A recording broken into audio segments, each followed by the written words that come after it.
দেখো এটা কি বলছে।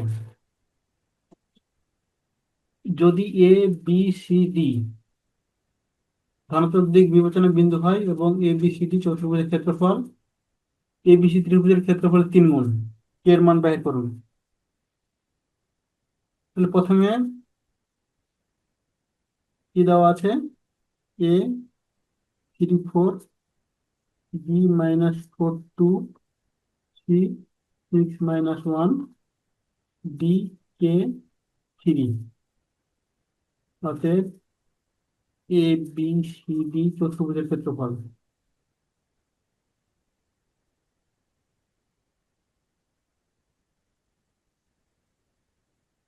মনে আছে ক্ষেত্রফল সিস্টেম? সামনে হাফ,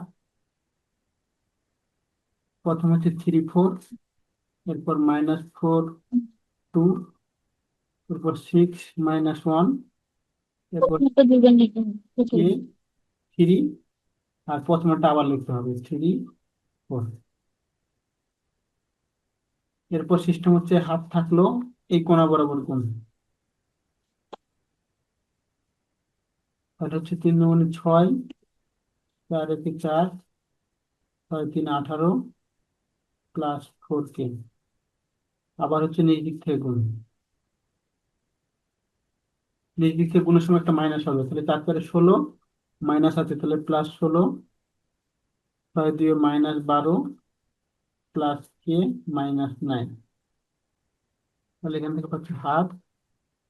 6 × 10 = 28, 28 আর 16 তে হচ্ছে 28, আর এখানে 4 ধরি 32, 32 থেকে 9 বাদ, 23,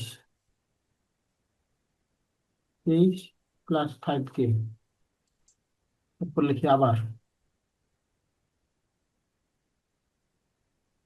ত্রিভুজ এ বি সি এর ক্ষেত্রফল।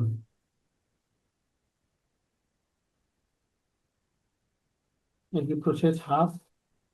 এ হচ্ছে 3 4, বি -4 2, সি হচ্ছে 6 - 1, এর মানটা আবার 3 4। তাহলে হাফ, 3 × 6 +4 +24, মাইনাস +16 -12 +3, বলছি হাফ। হচ্ছে 10, 34, 34, 50, 50, 38, 41। ঠিক আছে এটুকু প্রশ্ন মতে। প্রশ্ন মতে কি বলছে? চতুর্ভুজের ক্ষেত্রফল